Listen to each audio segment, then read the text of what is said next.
Saudara-saudari yang dikasihi dalam Tuhan Yesus Kristus, good morning, brothers and sisters in Christ. Happy Sunday.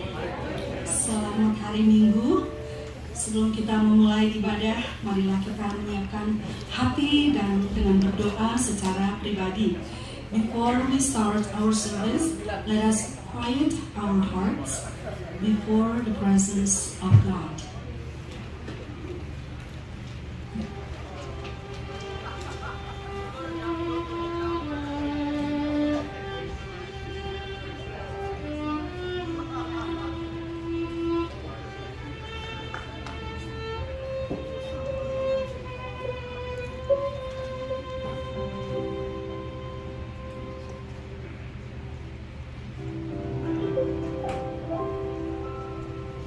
Panggilan beribadah diambil dari Mazmur 103 ayat yang pertama sampai yang ketiga. A call to worship is taken from Psalm 103 verse 1 through 3. Marilah kita bangkit berdiri untuk mendengarkannya. Will you please stand and hearken to the call to worship taken from Psalm 103 verse 1 through 3. Demikianlah firman Tuhan. Pujilah Tuhan, hai jiwaku. Pujilah namanya yang kudus, hai segenap batinku. Pujilah Tuhan, hai jiwaku, dan janganlah lupakan segala kebaikannya. Dia yang mengampuni segala kesalahanmu, yang menyembuhkan segala penyakitmu. Marilah kita nyanyikan penghormatan kita kepada Tuhan Yesus Kristus. Glorify thy name. Let's raise our voice and sing to honor our Lord Jesus. Glorify thy name.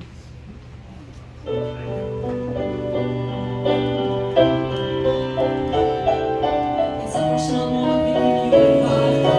Saat yang pribadi kita kepada Tuhan. Tell him that we love him. Tell him that we worship and adore him. Father, we love you.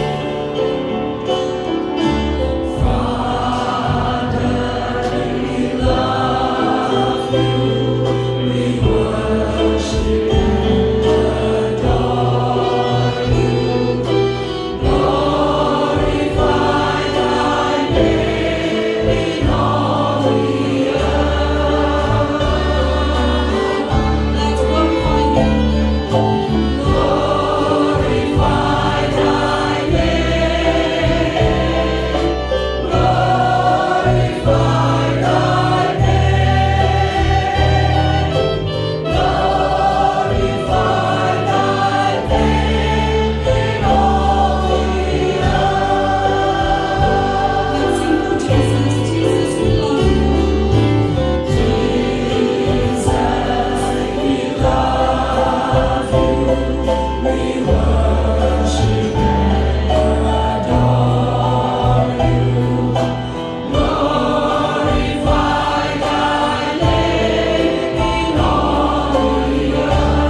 Selamat pagi ya Bapa di surga.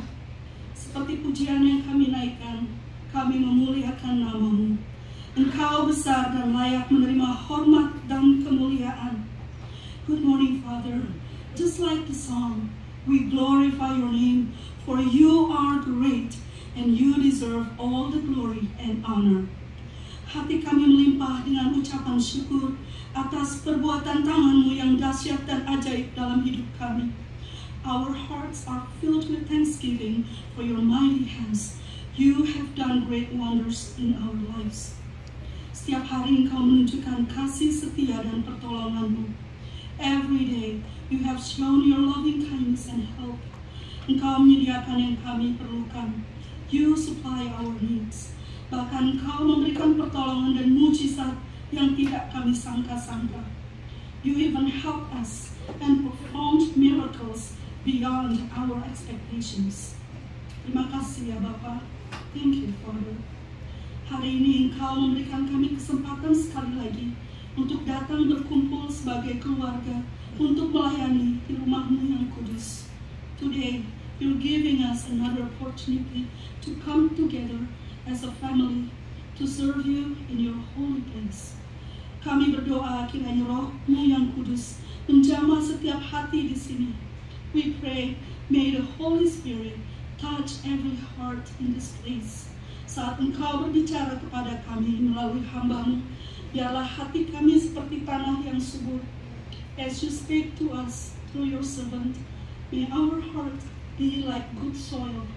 Kami menerima firman-Mu dengan rendah hati dan menghasilkan buah. In humility, we receive your words and bear fruits. Di dalam nama Tuhan Yesus kami berdoa dan mengucap syukur. In the name of Jesus Christ, we pray and give you thanks. Amen. Silakan duduk. Please be seated. Marilah kita dengarkan berita pengharapan yang diambil dari Mazmur 73 ayat yang ke-28. Let us listen to the message of hope taken from Psalm 73 verse 28. Sudah mendapatkannya? Saya akan membaca untuk kita sekalian.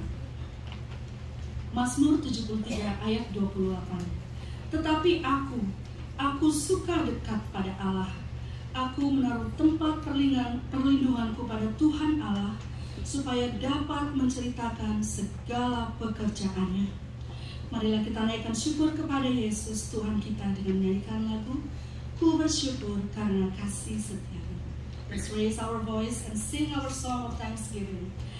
To Jesus our Lord, we give you thanks for your loving kindness. Terima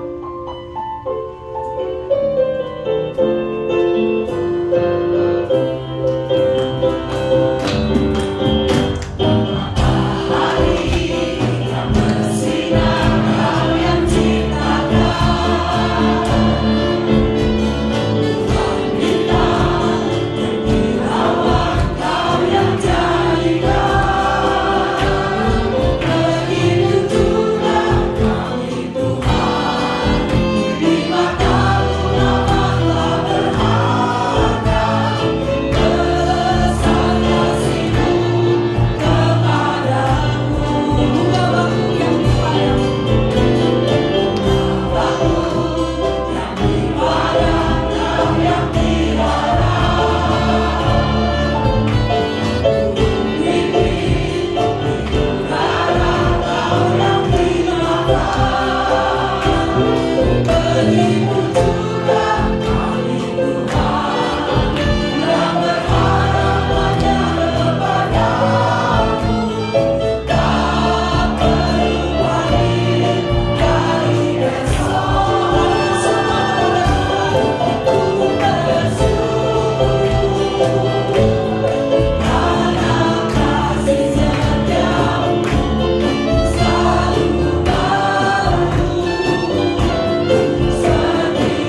God for His fresh blessing every day. Marilah kita mendengarkan berita pengampunan dari Tuhan yang diambil dari Roma pasal yang ketiga, ayat yang ke-23 dan 24. God's message of forgiveness is taken from Romans 3, verse 23 and 24. Karena semua orang telah berbuat dosa dan telah kehilangan kemuliaan Allah, dan oleh kasih karunia telah dibenarkan dengan cuma-cuma karena penebusan dalam Kristus Yesus. Terima kasih ya Tuhan yang sudah menebus kami dengan cuma-cuma dan dengan darah yang mahal. Marilah kita bangkit berdiri dan menyembah Dia dengan menyanyikan lagu In Moments Like This.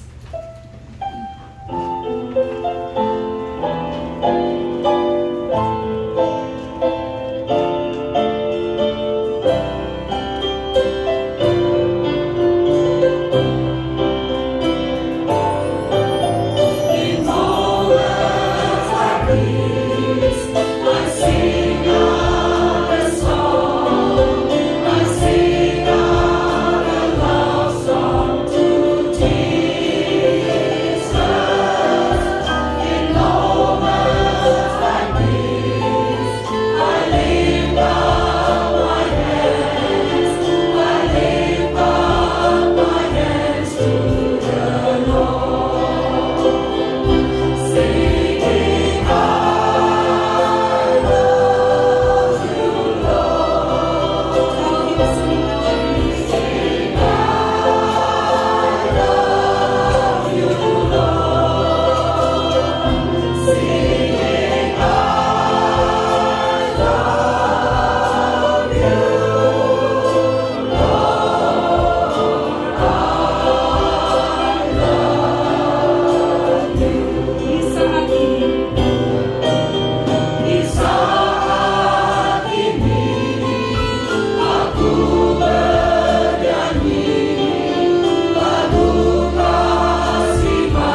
kita kepada Dia, betapa kita mengasihi Tuhan.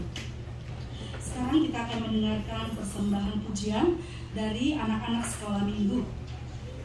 We are now going to listen to an offering of praise by the Sunday school kids. Let's give them a round of applause.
Good job kids. Dan mereka pakai baju batik hari ini ya. Mengejutkan. Yang orang tua kadang-kadang susah disuruh pakai batik. Kita akan mendengarkan satu lagi pujian persembahan dari Tante Els dan Tamang-Tamang bahasa Manado.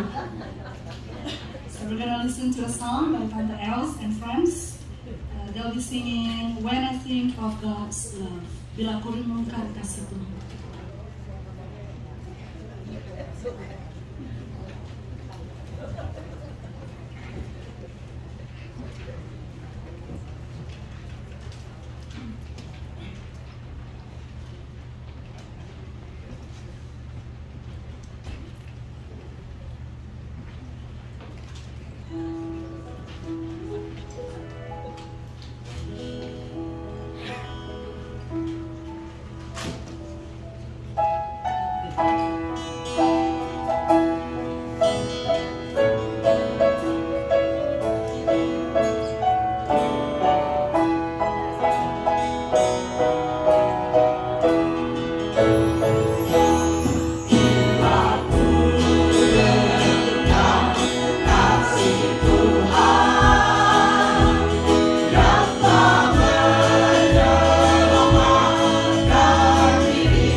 Marilah kita datang kepada Yesus Tuhan kita untuk mengakui dosa kita dan membawa permohonan kita kepadanya.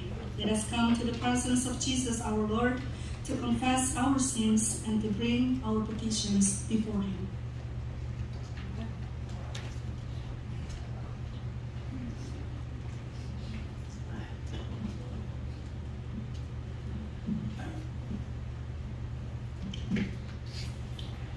Sebelum kita berdoa, marilah kita pujikan nama Yesus. Before we pray, let us sing the song, The Name of Jesus.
Good morning, our Heavenly Father, and thank you for this new day that you have given us.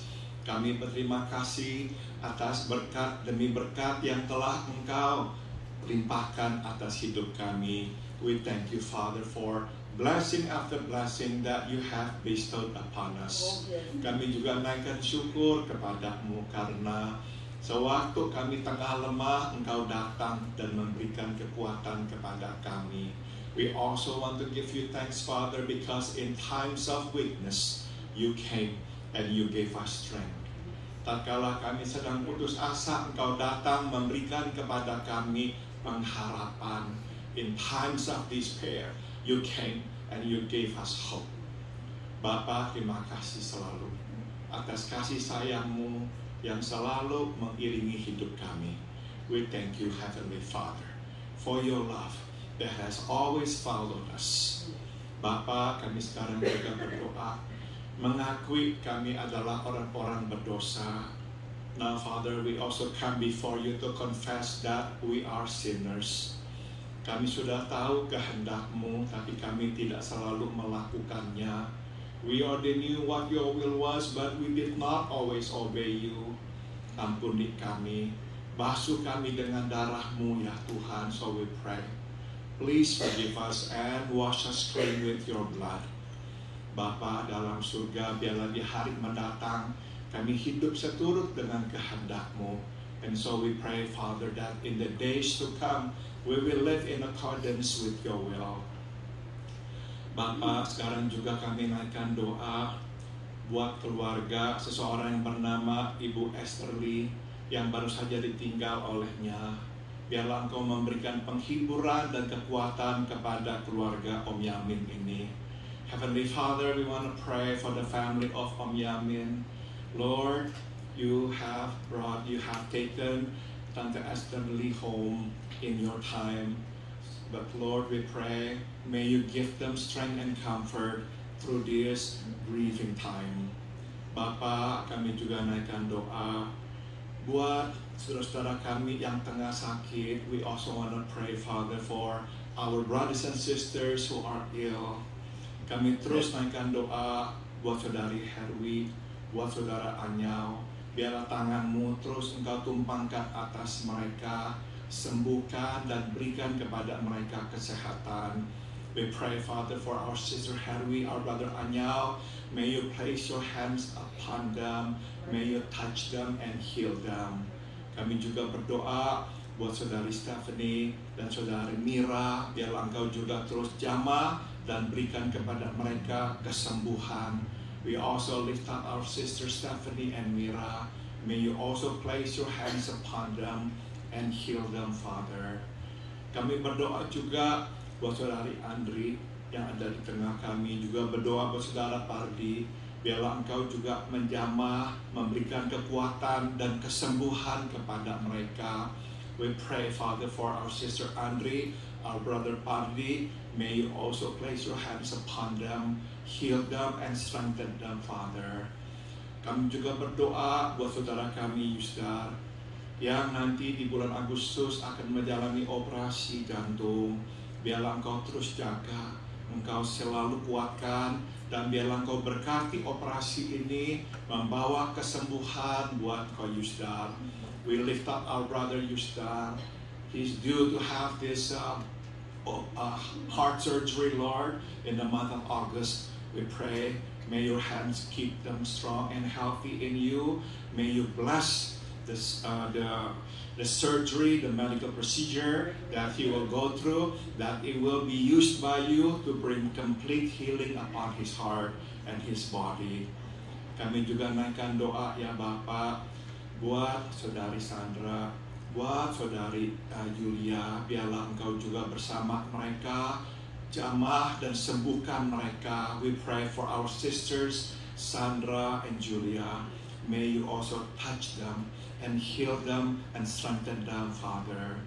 Kami juga naikkan doa ya Bapak buat saudari Kathleen, buat Tante Elvira. Biarlah Engkau juga jamah dan terus kuatkan dan sembuhkan mereka. We pray, Father, for Caitlin, the granddaughter of our brother Vincent, and also Tante Elvira. May you always touch them, strengthen them, Father, that they will be healed. Kami juga naikkan doa ya Bapak buat Om Arthur, Pak Gustav, Pak Andreas yang menjalani perawatan minggu demi minggu.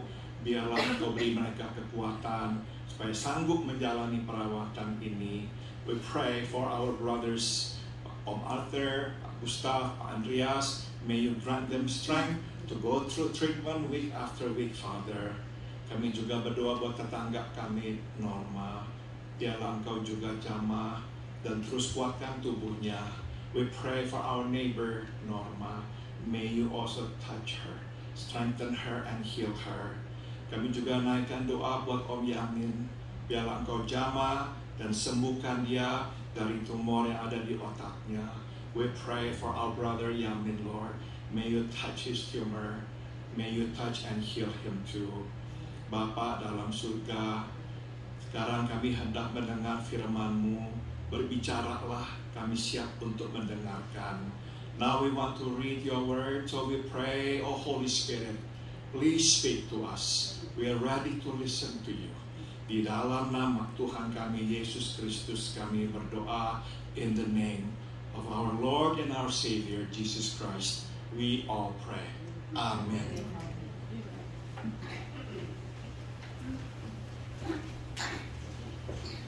Saudara-saudara, marilah kita membuka kitab 1 Korintus pasal 5. Will you please turn your Bible to the book of 1 Corinthians chapter 5. Kita akan membaca 1 Korintus pasal 5, 1 Corinthians chapter 5. Dan kita akan membaca mulai dari ayat 9 hingga ayat 13. And we are going to read from verse 9 to verse 13. Marilah kita bangkit berdiri untuk pembacaan firman Tuhan. I'd like to invite you to stand for the reading of the scripture. 1 Corinthians chapter 5, 9 to 13. Saya baca ayat 9, saudara menanggapi membaca ayat 10, begitu seterusnya. I will read verse 9 and will respond by reading verse 10 and so forth. Dalam suratku telah kutuliskan kepadamu supaya kamu jangan bergaul dengan orang-orang cabul.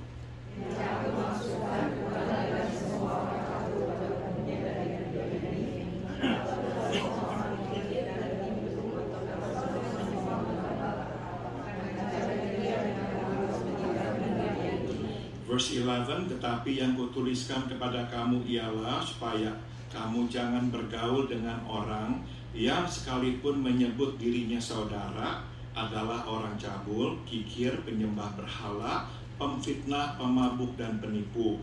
Dengan orang yang demikian, janganlah kamu sekali-kali makan bersama-sama.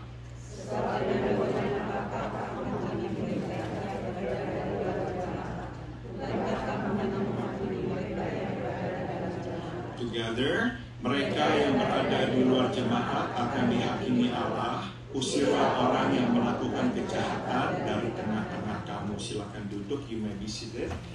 Tema khotbah pada pagi hari ini adalah pada mulanya mereka adalah buah apel yang baik. The theme of today's message is they were once good apples.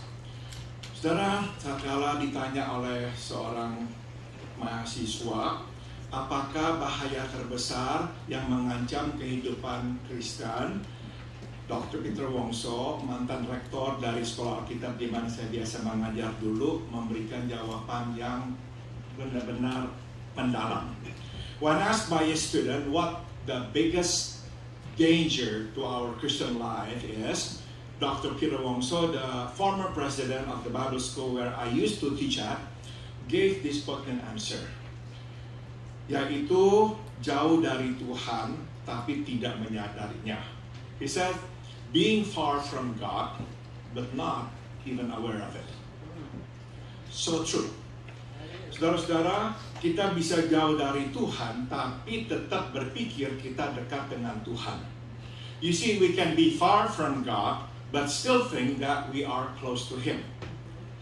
Nah, ada satu lagi bahaya yang juga kita mesti sadari. But there's another danger that we should be aware of. Yaitu kita beranggapan kita adalah orang Kristen padahal kita bukan orang Kristen. And that is this. We may think that we are Christian while in fact we are not. Saudara, kita bisa menyebut semua pengakuan iman kita sebagai orang Kristen, tapi pada saat yang sama tidak mempunyai relasi dengan Kristus. You see, we can recite all the right doctrinal statements about our faith, about our Christian faith, but at the same time, we have no relationship with Christ. Kita tidak ada keinginan mengenalnya atau mengetahui firman-Nya. We have no desire to know Him or His Word, apalagi kerinduan untuk hidup dengannya dan untuknya, let alone desire to live with and for Him. Yesus memberikan kepada kita peringatan yang jelas ini. Jesus gives us a sobering reminder.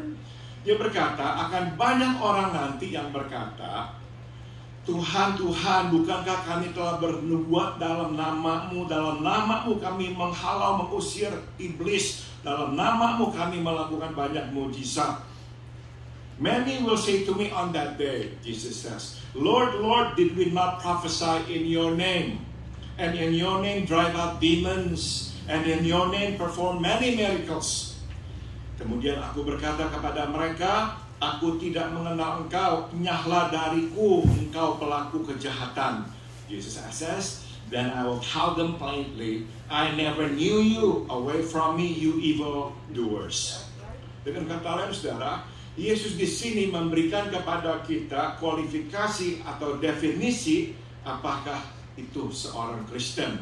Jesus thus gives us the qualification or the definition to be a Christian. Yaitu bukan setiap orang yang berkata kepada Tuhan akan masuk ke dalam kerajaan Allah, tetapi ia yang melakukan kehendak Bapa-Ku yang di sorga. He says this, not everyone who says to me, Lord, Lord, will enter the kingdom of heaven, but only the one who does the will of my Father who is in heaven. Saudara, Alkitab memberikan kepada kita perumpamaan tentang hubungan kita dan Tuhan, yaitu sebagai sebuah hubungan pernikahan. The Bible gives us an illustration of the nature of our relationship with Christ, and that is a marital relationship. Saudara, kita tahu bahwa apapun yang kita katakan tentang pernikahan kita, pada akhirnya yang terpenting adalah apakah kita mempunyai hubungan yang baik dengan pasangan kita. We can say whatever we want about our marriage, but it boils down to one simple fact. And that is, how is our relationship with our spouse? Saudara, apakah kita mempunyai hubungan yang baik dengannya? Do we have a good relationship with him or her? Dan saudara, sudah tentu sebelum ada hubungan yang baik, mesti ada hubungan. And of course, before we can have a good relationship, we must have relationship. Nah, jadi saudara, penting kita ini mempunyai relasi dengan Tuhan yang baik. So you see, it is important that we have a good relationship with Christ. Ini nih kuncinya. Here's the key, ya. Nah, saudara, Eugene Peterson memberikan kepada kita suatu contoh yang baik ya tentang perlakuan kita terhadap Tuhan pada umumnya. Eugene Peterson gives us a good illustration as to how we usually treat God. Dia berkata kita ini sepertinya ya ke restoran, kemudian memesan makanan, pelayan mencatat apa yang kita pesan, kemudian dia akan antar makanan itu kepada kita. Nah, kata Eugene Peterson, itulah cara kita memperlakukan Tuhan. He says this, the way we treat God is like going into a restaurant, and then we sit down, and then we call server, and tell the server what we have actually paid. And then sit there and expect the server to come back with our food. And that's, he says, how we often treat God. As if we are a customer. We enter a restaurant, and then we treat God as a server who would jot down all the things that we want from Him. And then He will come and bring us the food. Nah, saudara-saudara, bukan seperti itu relasi antara kita dan Tuhan. And that is not supposed to be the relationship between us and Christ and God. No. Ini adalah sebuah relasi kasih. It is to be a love relationship. Nah, saudara, waktu kita ini mempunyai Allah, Yesus di dalam hidup kita, kita mempunyai relasi dengan Dia. How do we know that we have relationship with Christ? When we have Him in our hearts, in our mind. Bagaimana kita tahu kita punya relasi dengan pasangan kita? Sewaktu pasangan kita ada di dalam hati dan pikiran kita. How do we know that we have relationship with our spouse? When he or she lives in us, in our mind, in our hearts. Saudara, saya masih ingat sekali waktu saya akhirnya menyerahkan hidup, benar-benar menjadi pengikut Kristus. Yang berubah pada diri saya adalah ini.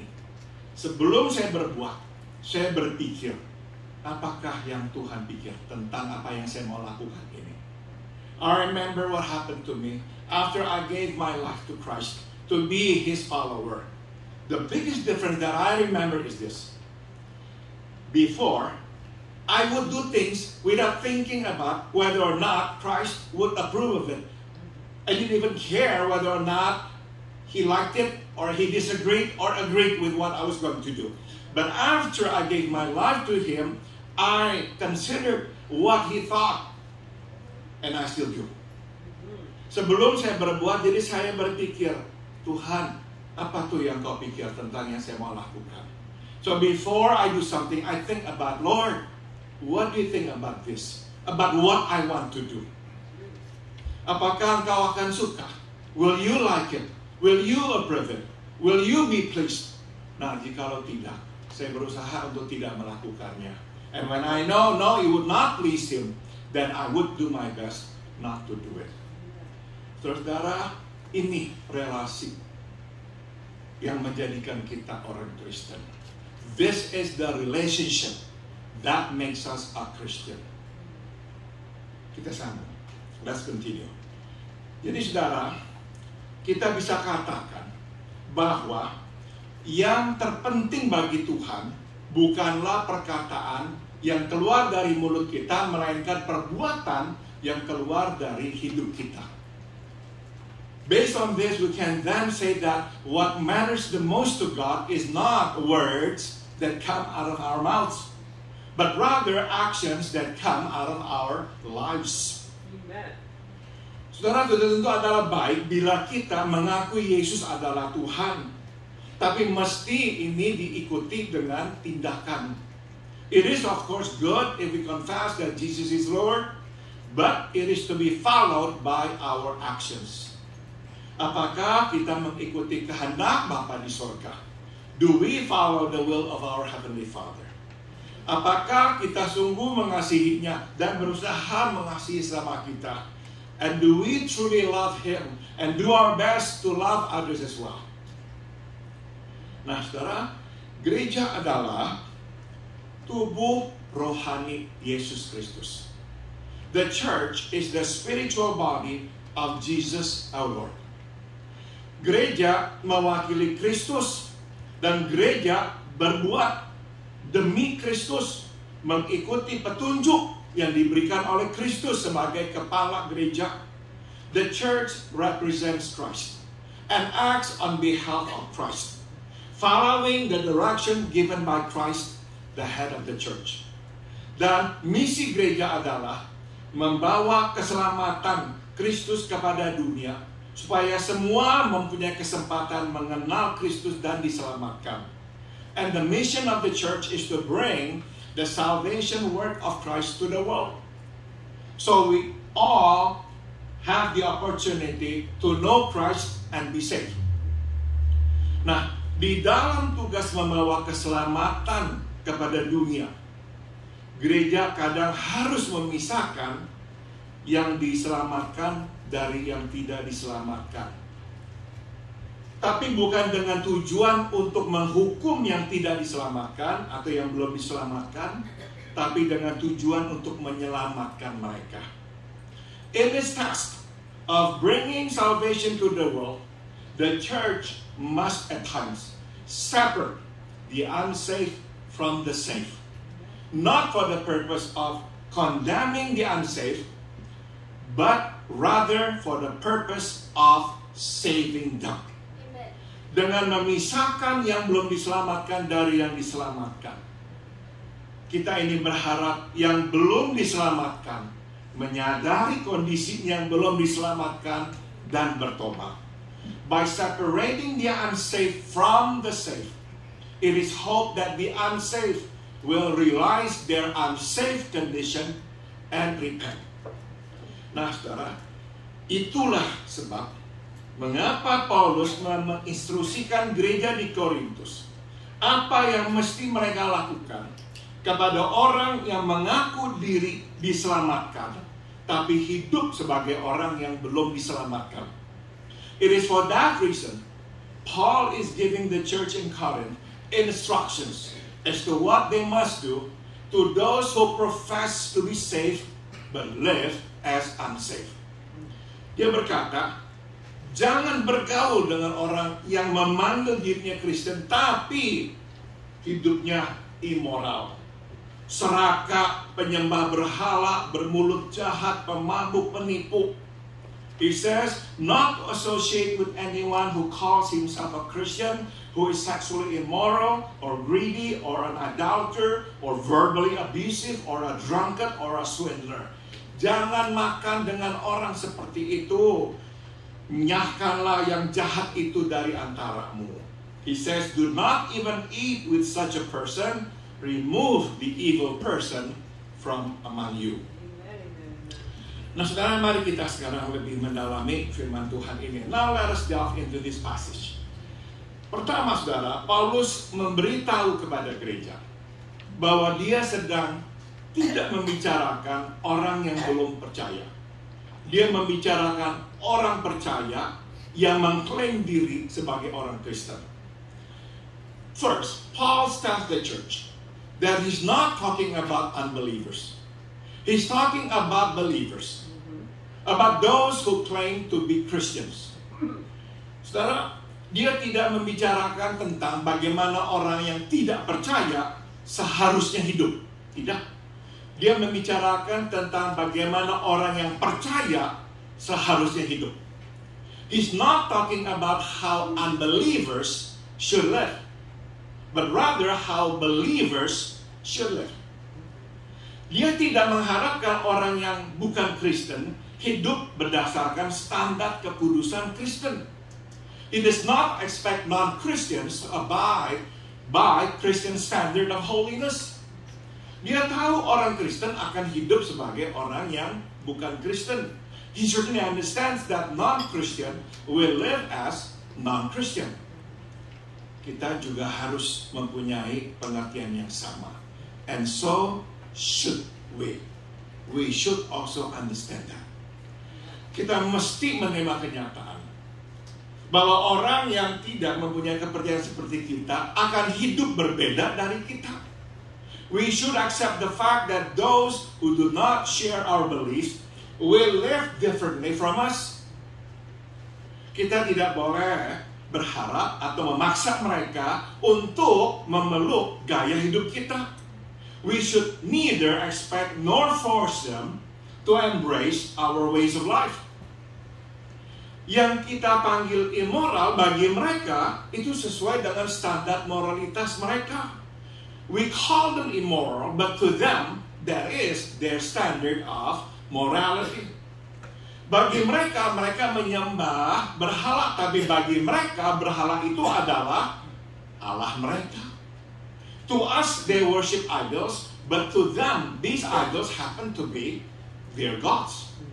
Kita panggil mereka serakah, tidak jujur, tapi bagi mereka, mereka berhak untuk ambil apa yang mereka ingin ambil. Berapa banyak mereka mau mengambilnya dan dengan cara apapun. We call them greedy and dishonest, but to them, they have every right to take whatever they want, how much they want, and by whatever means. Mereka tidak merasa perlu untuk peduli sama orang, apalagi berkorban buat orang lain. They need not care for, let alone sacrifice for others. Paulus memberitahu gereja di Korintus bahwa orang yang di luar gereja bukanlah orang yang mereka harus jauhkan. Interesting, isn't it? Paul tells the church in Corinth that those outside the church are not the kind of people they ought to dissociate with. Sebaliknya justru mereka orang-orang Kristen harus bergaul dengan mereka. In fact, these are the people that they should associate with. Bagaimanakah mereka bisa menjadi garam dan terang bila mereka tidak hidup di dalam dunia ini? How can they be salt and light of the world if they do not even live in the world? Untuk menjadi garam dan terang, mereka harus bergaul dengan orang yang tidak percaya. To be salt and light, we must associate with unbelievers. Jadi saudara, kita ini mesti mempunyai dua-duanya. Teman-teman dari gereja dan teman-teman di luar gereja. So yes, we should have actually two groups of friends. Friends from the church and friends from outside the church. Supaya kita bisa menjadi terang dan garam di tengah-tengah mereka. So we can be salt and light among them. Saudara, tapi waktu kita bersama mereka yang tidak percaya, kita tidak boleh mengharuskan mereka mengikuti standar moral kita. But when we hang out with them, we should not impose our standard of morality upon them. Saudara, kita dipanggil Tuhan untuk menjadi garam dan terang, bukan menjadi palu atau martil. We are called to be salt and light, not hammers. Palu itu akan menghancurkan, tapi garam dan terang akan membawa perubahan lewat interaksi, lewat saturasi dengan pihak yang lain.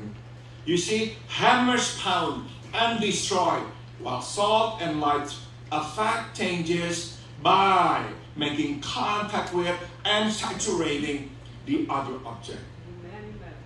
Orang juga akan lari dari palu, maksudnya martil ya, tapi mereka akan menyambut garam dan terang. You see, people run from hammers, but they welcome salt and light. Waktu Yesus ada di dunia, dia bergaul dengan orang-orang yang disebut orang berdosa. During the time he was on earth, Jesus associated with the so-called sinners. Orang-orang yang tidak akan diajak untuk pergi makan bersama oleh orang-orang Yahudi yang baik-baik. The kind of people that good and religious Jews would not associate with. Yesus menerima undangan mereka untuk berkunjung ke rumah mereka.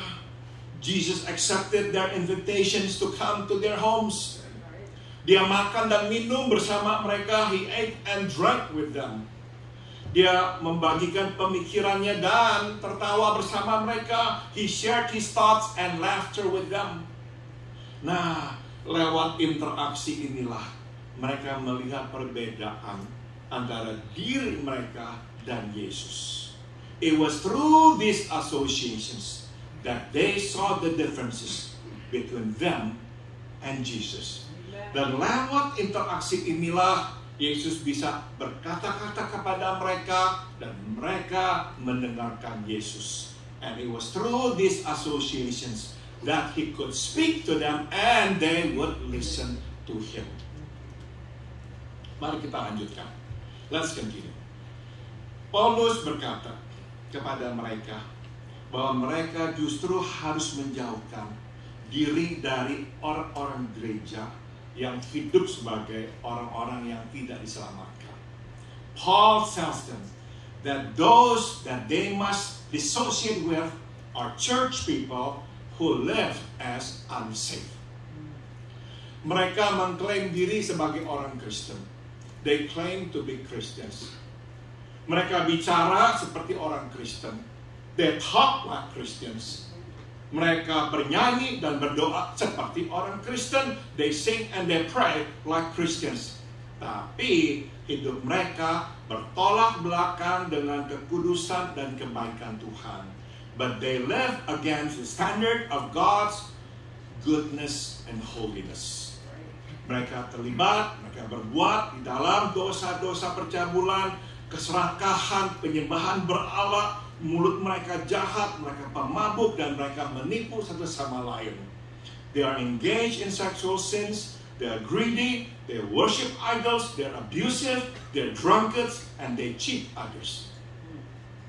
Nah, Paulus berkata, jangan bergaul dengan orang-orang itu. Paul tells the church to dissociate from them. Singkat kata, Paul meminta mereka untuk menghakimi orang-orang ini. In other words, Paul asked them to pass on judgment to them. Mereka seharusnya tahu apa yang baik dan yang benar. Karena bukankah mereka mengklaim diri sebagai orang Kristen, tapi pada kenyataannya mereka tidak pusing dengan Tuhan. Mereka hidup semaunya. They should know better because they claim to be Christians, but evidently they do not care about God. They choose to live as they please. Nah, Paulus berkata, jangan makan dengan orang-orang itu. Jangan bergaul dengan mereka. So Paul tells them not to eat with these folks, not to socialize with them. Saudara, Ada waktunya kita membiarkan, ada waktunya kita berkata cukup. There's time to tolerate, but there's time to say enough. Tuhan bukan hanya penuh dengan kasih dan karunia, tapi Dia adalah juga kudus. God is not only full of love and grace, but He's also holy. Karena Dia mengasihi kita, Dia menerima kita, orang-orang berdosa. Because He loves us, He accepts us sinners. Tapi karena Dia kudus, Dia tidak menoleransi dosa. But because He is holy, He does not tolerate sins. Dia menghukum dosa. In fact, He punishes sin. Nah, sekarang kita tahu karakter Tuhan ini.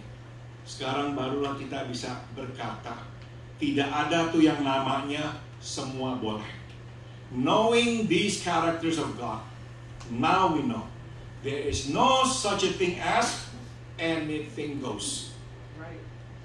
Tidak ada tuh yang namanya, oh kita boleh beribadah kepada siapa saja, hidup seperti apa, ya terserah kita, karena kok sama semuanya, sama baiknya dan sama benarnya. There is no such a thing as we can worship whoever we want and live as we want, because all are the same, or at least as good or as right. Saudara, bila pendapat itu benar, Elia tidak harus naik ke Gunung Karmel berhadapan dengan nabi-nabi Baal dan Asyerah. You see, if that were the case, Elijah would not need to go up to Mount Carmel to face off Baal and Asherah's prophets. Dan Tuhan akan membakar persembahan baik dari Elia maupun dari nabi-nabi Baal dan Asyerah, karena kok toh dua-duanya sama. And God will have burned both the sacrifices of Elijah and these Baal and Asherah prophets, because they were, after all, the same. No, they're not the same. Tidak sama. Itu sebab Allah mendengar hanya doa Elia dan membakar persembahannya. That's the reason God only heard Elijah's prayer and burned his sacrifice. Allah tidak membakar persembahan nabi-nabi yang lain. But He did not burn the other sacrifices. Dia menolak mendengar doa mereka. He refused to hear the prayers of the other group. Saudara, kita ini mesti lambat menghakimi, cepat menerima dan mengampuni. We are to be slow to judge, but quick to accept and forgive. Tapi tidak berarti, saudara, tidak ada tempat buat penghakiman. Ada. Be that as it may, it doesn't mean that there is no place for judgment. There is. Namun kita mesti jelas sekali dengan tujuan kita ini menghakimi. Bukan untuk menghukum, tapi untuk menyelamatkan. However, we must be clear with the intent of passing judgment, which is not to condemn, but to save. Paulus meminta kepada gereja mendisiplin orang-orang ini, karena dia berharap orang-orang ini pada akhirnya akan sadar bahwa mereka telah melewati garis dan mereka perlu kembali kepada Tuhan. Paul asked the church to discipline these folks with the hope that they will come to realization that they have crossed the line and that they will need to be in line with God again. Amen. Paulus dengan kata lain berharap konsekuensi akan mengajar mereka. Hence, Paul hopes that consequences will teach them a lesson. Saudara, bila Allah tidak percaya pada konsekuensi, Dia tidak akan membuat orang-orang Israel mengembara di padang gurun Sinai selama 40 tahun. If God did not believe in consequences, He would not have made the Israelites wander in the Sinai desert for 40 years. Jika Allah tidak percaya pada konsekuensi, Ananias dan Safira tidak mati setelah mereka berdusta kepada Roh Kudus. If God did not believe in consequences, Ananias and Sapphira would not have died after they had lied to the Holy Spirit. Saudara, Allah percaya pada consequences. So you see, God believes in consequences. Kita ini nih yang kurang percaya pada consequences. It is we who don't believe in consequences. Kita percaya pada gratisan. We believe in free passes. Nah sekarang, Tuhan percaya pada konsekuensi karena dia percaya pada pertobatan dan kesempatan kedua. God believes in consequences because He believes in repentance and second chances. Itu sebab di dalam perumpamaan anak yang hilang di Lukas 15, anak yang hilang itu baru sadar dan bisa berkata, saya telah berdosa terhadap sorga dan engkau Bapa. Setelah dia tidak ada lagi uang, setelah dia bekerja kasih makan babi, dan setelah dia harus makan makanan yang dimakan oleh babi. That's the reason in the parable of the prodigal son in Luke chapter 15, the prodigal son only comes to his senses and says, I have sinned against heaven and you, Father. After he has lost all his money, after he has to work to feed the swine, and after he has eaten the pods that the swine ate. In other words, after he paid the consequences. Paulus meminta kepada gereja menjauhkan diri dari orang-orang percaya yang hidup sebagai orang yang nggak percaya, supaya mereka menanggung derita, dijauhkan orang. Paul asked the church to distance themselves from these believers who live as unbelievers, so they will suffer the pain of being isolated. Siapa tahu dalam kondisi seperti ini, mereka berkesempatan merenungkan perbuatan mereka. Who knows, in times like these, they will have the chance to think about what they have done. Dan siapa tahu, suatu tidak ada yang bisa diajak ngomong, mereka baru mendengar suara Roh Kudus. And who knows, when there is no one to talk to, they will hear the voice of the Holy Spirit. Tapi ada lagi satu alasan.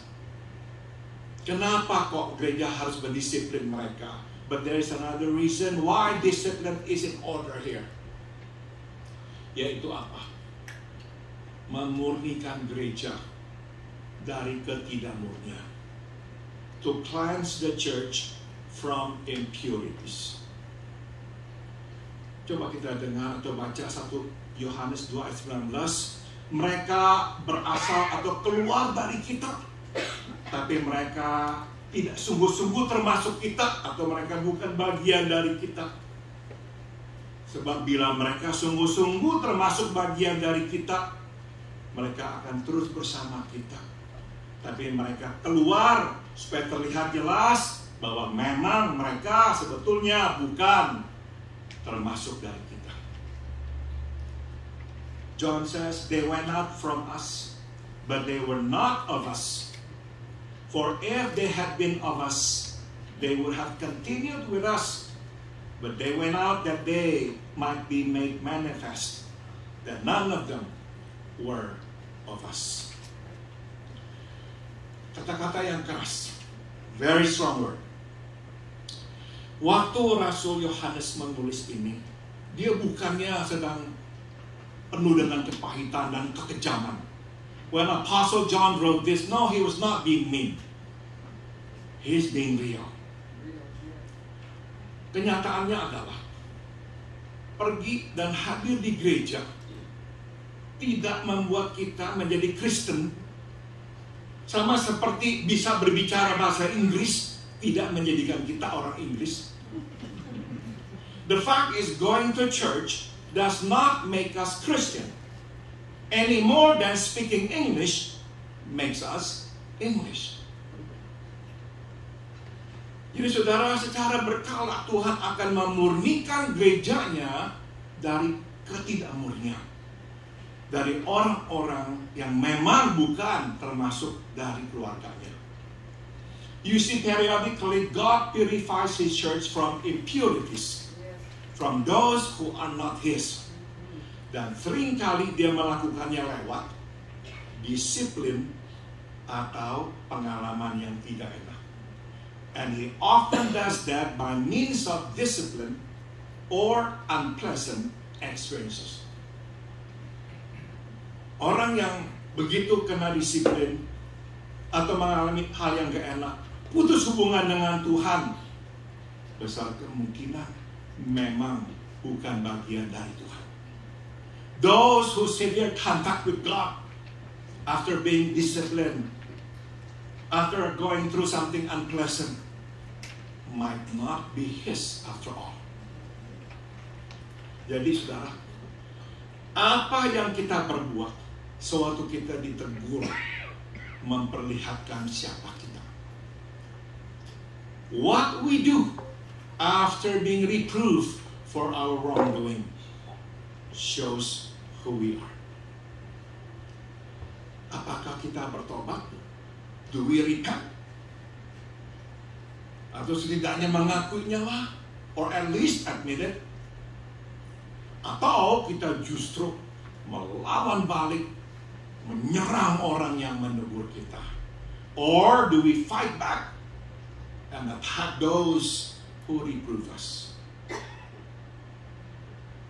Mereka yang melawan balik dan menyerang orang yang menegur mereka, kemudian meninggalkan gereja, mungkin memang bukan termasuk bagian keluarga Allah. They who fight back and attack those who reprove them, then leave the church altogether, might not yet be a part of the family of God. Mereka lah orang-orang yang dalam hal ini tidak murni. They are the impurities. Saudara, dewasa ini ada orang-orang yang beranggapannya bahwa Tuhan itu utang kepada kita. Nowadays there are people who believe that God owes them something. Apa? What? Tuhan berutang kebahagiaan. Mereka mesti bahagia. Kalau mereka nggak bahagia, Tuhan itu nggak benar. First, they think God owes them happiness. If God doesn't give them happiness, there's something wrong with God, and they bail out. Ada lagi yang beranggapan Allah berutang kehidupan yang bermakna. Kalau kehidupan saya kok nggak bermakna, Tuhan tidak membayar utangnya. And there are those who think that God owes them fulfillment in life. If my life is boring, it's not fulfilling, well, God is not doing His job. Why should I worship Him? Ada lagi yang berpikiran Allah berutang bantuan, pertolongan. Kalau saya berdoa minta pertolongan, Dia tidak berikan, Dia nggak bayar utangnya. These people think that God owes them help, for example. If they pray and God doesn't help them in times of need, then God has not done His job. God has not paid His debt. Ada juga orang yang berkata Allah berutang kesembuhan. Kalau Allah tidak menyembuhkan saya, buat apa saya berbakti kepadanya? And there are those who feel like God owes them health, recovery. If God doesn't heal me, why should I bother to worship Him? God does not owe us anything. Dia menciptakan kita. He created us. Kita berutang semuanya kepada Dia. We owe everything to Him, even our breath. That we take, that we inhale, we owe it to Him. Ada lagi yang lain, yaitu orang-orang yang beranggapan bahwa mereka itu spesial, istimewa. Jadi mereka berharap orang hanya akan mengatakan hal-hal yang baik tentang mereka. There are those who think that they are special. Hence, People should only say nice things about them. They cannot say anything negative or not good about them because they're special. Maka kalau ada orang menegur, langsung marah. Therefore, if somebody ever reproves him or her, they'll get mad. They'll get mad because they think they're special. Saudara-saudara, Tuhan tidak utang apapun kepada kita dan kita tidak terlalu istimewa. Jangan lupa itu. God does not owe us anything, and one more thing, we are not that special. If you don't believe me, ask your wife, ask your husband. Just a joke. They will bring us down to the earth. Reality. We're not that special. Ask your children, ask my children, am I that special? No. No. God puts them around us to make sure that we know that we're not that special.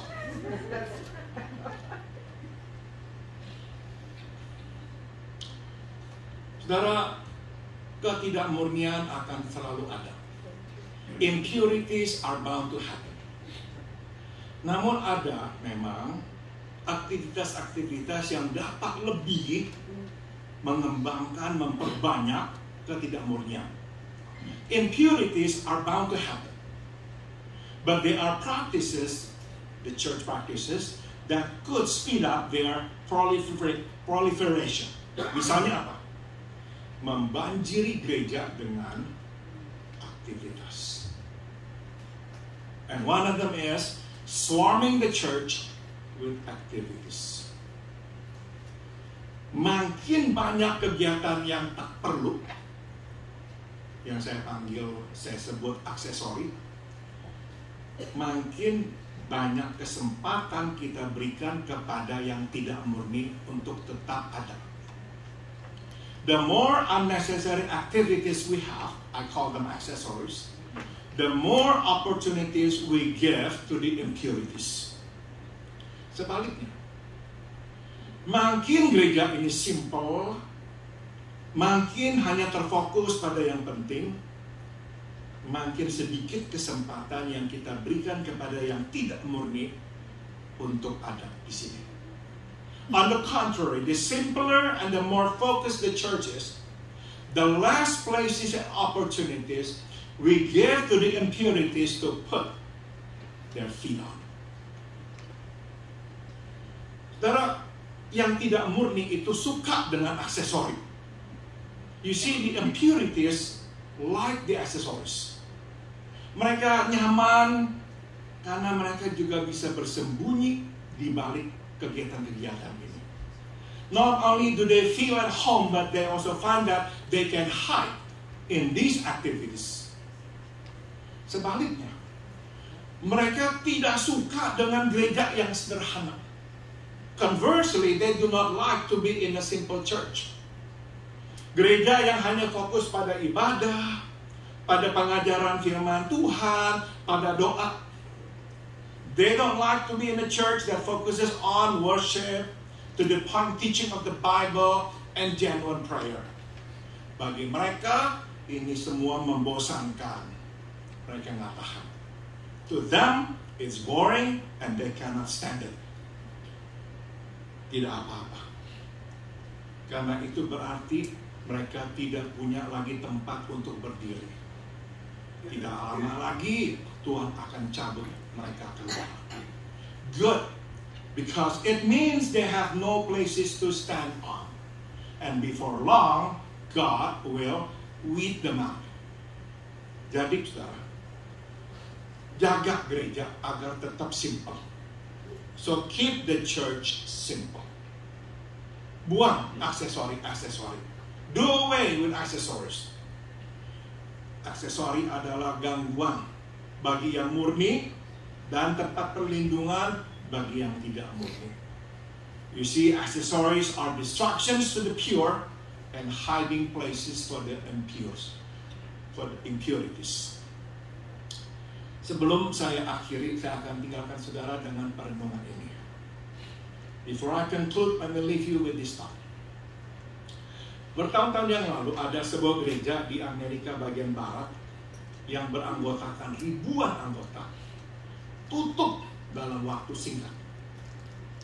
Years ago, there was a church in the western United States that had thousands of members that dissolved in a short period of time.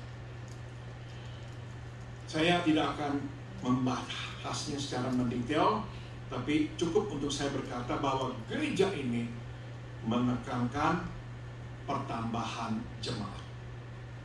I'm not going to get into the detail, but it is enough for me to say that the church was into recruiting new members. They were into numbers. Setelah gereja itu akhirnya tutup, salah seorang bekas pendeta yang melayani di situ bercerita bahwa pimpinan gereja bahkan melarang dia untuk berbicara, memberikan bimbingan atau berdoa bagi anggota lama setelah kebaktian. You know, after the dissolution, a pastor staff shared that the leadership in the church even discouraged him from talking with the old-timers after the service. Karena mereka berkata, tugasmu mencari orang-orang baru supaya mereka rasa nyaman dan minggu depan balik lagi. They said your job is to talk to the newcomers, make them feel welcome so that they'll come back again next week.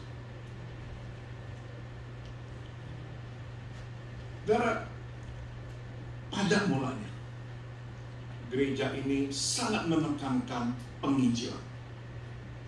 You see, in the beginning, this church put a lot of emphasis on evangelization. Perlahan-lahan berubah. Bukan lagi memenangkan jiwa, tapi memenuhi kursi. But slowly the emphasis shifted from winning souls to filling the pew. Kuantitas menggantikan kualitas. Quantity replaced quality. Saudara, apa yang terjadi dengan gereja di Korintus? What happened to the church in Corinth? Bagaimana kok mereka bisa disusupi oleh yang tidak murni itu? How was it that they were infiltrated by the impurities? Saudara, ini yang terjadi bukanlah penyusupan, tapi pembusukan. Well, what happened was not infiltration, but deterioration. Yang tidak bermoral, yang serakah, yang penipu, semuanya dari dalam gereja, bukan dari luar gereja. The immoral, the greedy, the cheaters were from the church, not outside the church. Singkat kata, pada mulanya mereka adalah buah apel yang baik yang akhirnya menjadi busuk. You see, they were once good apples who turned bad. Jadi berhati-hatilah dengan proses pembusukan. So watch out for internal decay. Saudara, Santo Agustinus mempunyai pendapat yang baik sekali tentang baik dan buruk atau jahat. Saint Augustine has something very good about the concept of good and evil. Nah, dia berkata, dunia atau hidup ini bukannya ada yang baik dan yang buruk, yang jahat dan keduanya berkelahi. He said, no, it's not like we have good and evil and both are at war, one against another. No. Dia berkata, yang buruk, yang jahat sebetulnya adalah benalu turunan dari yang baik. He said, the evil actually comes from the parasite of the good. Nah, mungkin kita berkata kalau begitu yang jahat dari Tuhan dong. Perhaps we can conclude, oh, that means evil from God then. No. Allah baik, tidak ada yang jahat di dalam dirinya. God is good and there is no evil in Him. That's what the Bible says. Tapi saudara, yang baik bisa mengalami proses pembusukan sehingga menjadi jahat. But what we need to know is that that which is good can undergo decay to the point that it becomes bad or evil. Jangan lupa, Lucifer sebelumnya adalah panglima di kerajaan Allah. Don't we forget that Lucifer was once a soldier, a general in the kingdom of God. Dengan kata lain, Lucifer pada awalnya adalah baik. In other words, Lucifer was once good.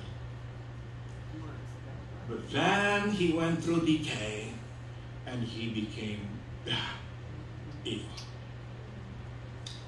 Saudara, mengetahui ini membuat kita keder, takut.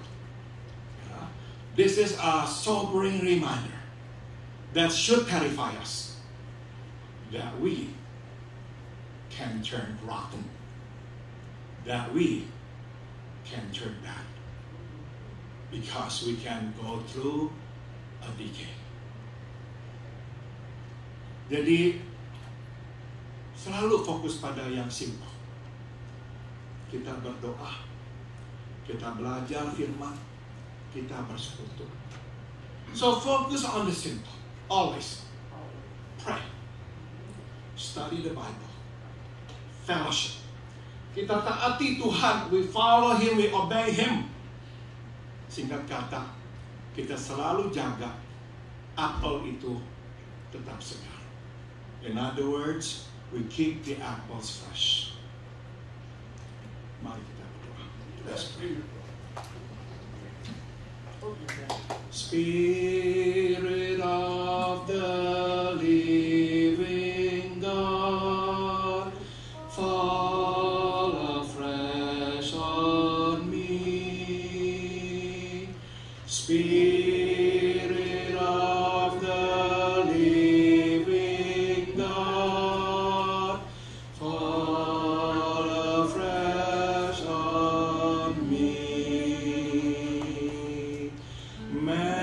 Melt me, mold me, fill me, use me, Spirit of the living God, fall afresh on me. One more time. Spirit of the living God, fall afresh on me. Spirit of the living God, fall afresh on me. Melt me, mold me, mold, fill me, use me, fill me, use me, Spirit of the living God, fall afresh on me, fall afresh on me. May your Spirit fall afresh on us, Lord. Yes, And Lord. keep this apple of your eyes, Yeah. flash in us. In Jesus' name we all pray. Amen and amen. Amen. Amen.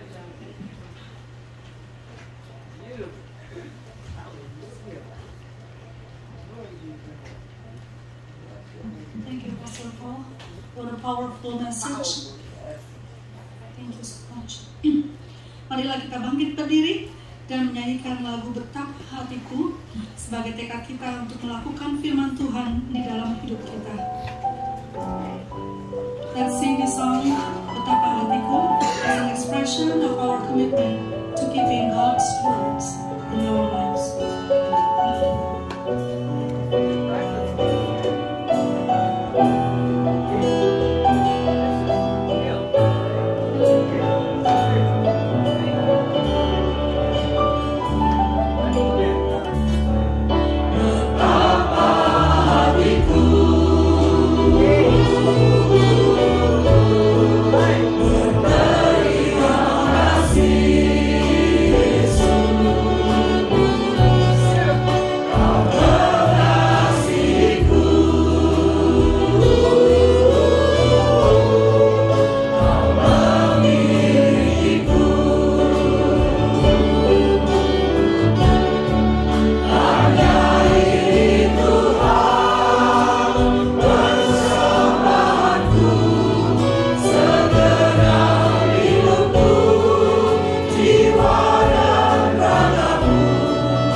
Let's remain standing as we read our statement of faith as summed up in the Apostolic Creed. 1, 2, 3. I believe in God, the Father Almighty, creator of heaven and earth, and in Jesus Christ, His Holy Son, our Lord, who was conceived by the Holy Spirit, born of the Virgin Mary, suffered under Pontius Pilate, was crucified, died, and was buried. He descended into hell. On the third day He rose again from the dead. He ascended into heaven and is seated at the right hand of God the Father Almighty. From there He will come to judge the living and the dead. I believe in the Holy Spirit, the Holy Catholic Church, the communion of saints, the forgiveness of sins, the resurrection of the body, and life everlasting. Amen. Please be seated. Silakan duduk. Marilah kita membawa persembahan syukur kita kepada Yesus Tuhan dan Gembala kita yang telah memberkati dan memelihara hidup kita. Saya mengundang mereka yang bertugas untuk maju ke depan. Let us come and bring our offering of thanksgiving to Jesus, our Lord and Shepherd, who has blessed us and provided for all our needs.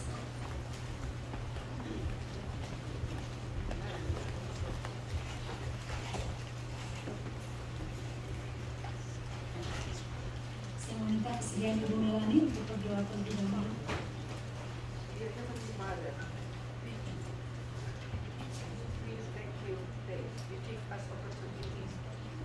Share our blessing. Please bless our heart. Give wisdom to the people who are in charge to manage and to distribute according to your will. Hallelujah. Amen. Sekarang kita akan mendengarkan persembahan pujian dari Tommy dan Rowena Handoyo. Tommy and Rowena will be singing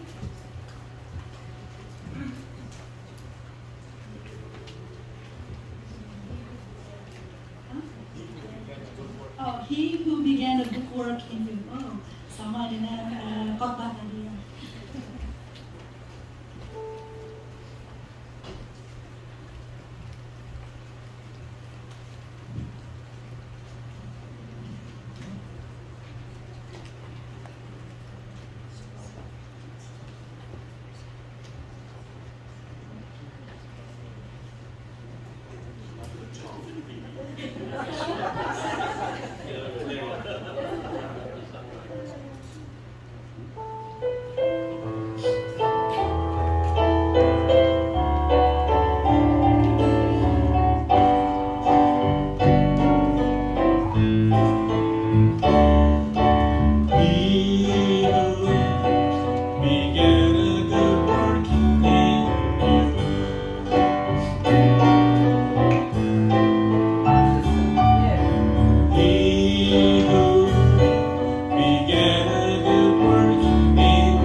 let's not turn into bad apples, because Right. God started a good work. Yes.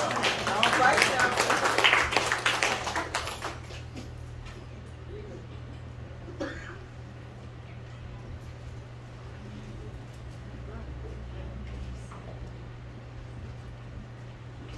Thank you, Tommy and Rowena. Yes, thank you for the reminders, for the beautiful message today. Ya, marilah kita akhiri ibadah kita pada hari ini. Kita serahkan hidup kita kepada Tuhan kita dengan menyanyikan lagu Make Me a Blessing. Mari kita berdiri and surrender our lives to our Lord Jesus and sing this song, Make Me a Blessing. Yes, Lord. Make me a blessing.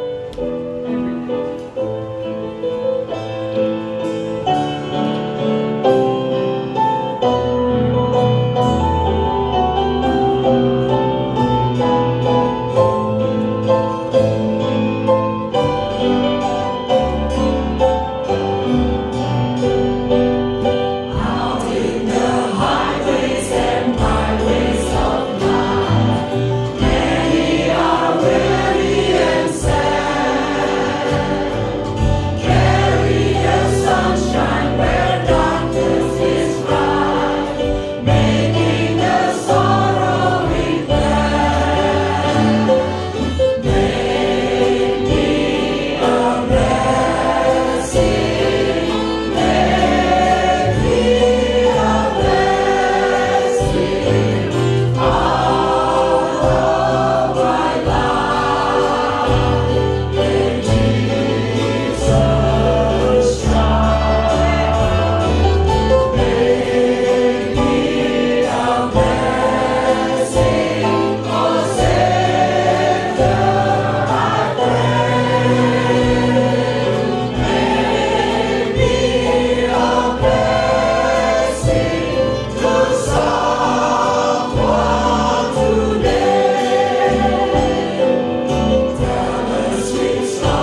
receive the benediction.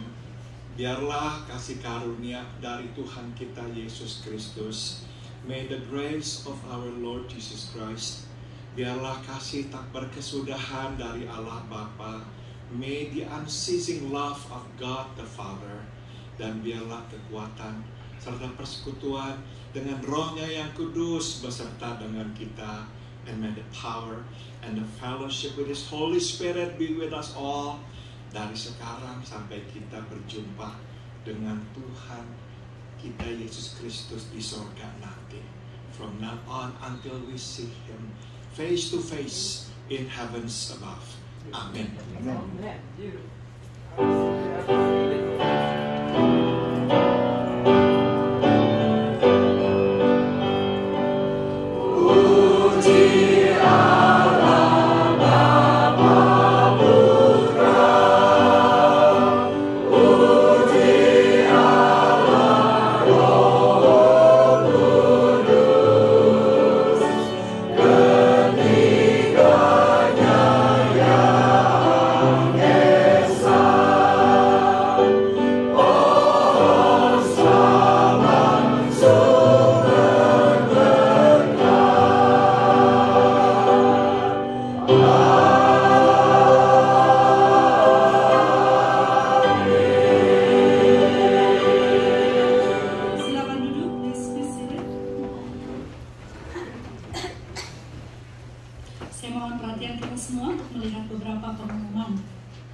Tanggal 5 Agustus jam 11 diadakan persekutuan keluarga di rumah Roni dan Ibu Cynthia Indra Budi di Upland, alamat ada di buletin.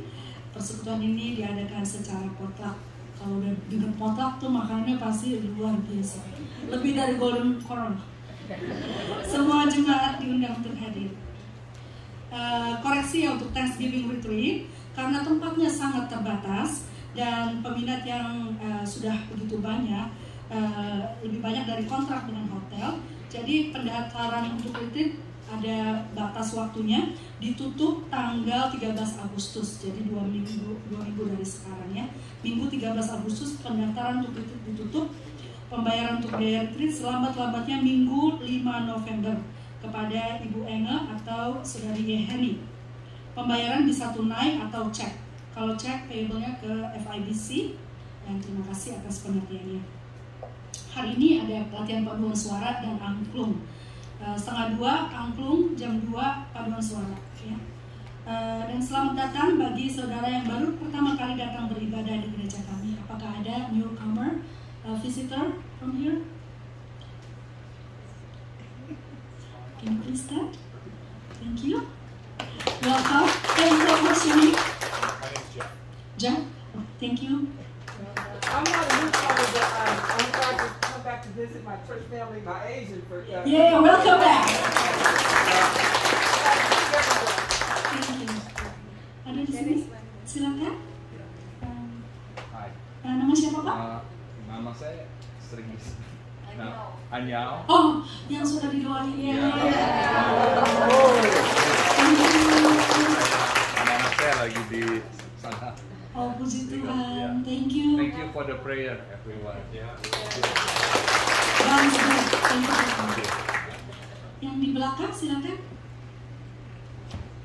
Ya, namanya siapa? Ibu, Bapak, Saudara? Bapak aku namanya Norman, Mama namanya Hana, ini sister namanya Gaby, aku namanya Michelle. Kita dari Singapura. Oh, selamat datang ya. Thank you. Nanti kita akan makan bersama. Laksa. Oke.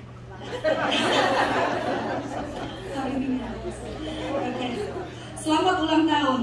Yang pertama Cena Gunawan tanggal 31 Juli, Niftia tanggal 2 Agustus, Ibu Luisa tanggal 2 Agustus. Oh sorry, Ibu Luisa Handoyo. Luisa Handoyo. sorry. Contekannya hilang. Mr. Guy Kun, tanggal 3. Madison Monica, tanggal 4. Dan Andri Angelina, tanggal 5 Agustus. Happy birthday. Oke, mari kita berdoa. Bapa di surga, terima kasih untuk persekutuan yang indah. Terima kasih untuk firman-Mu yang sudah Engkau taburkan dan kiranya tertanam di dalam hati kami dan berbuah dalam hidup kami.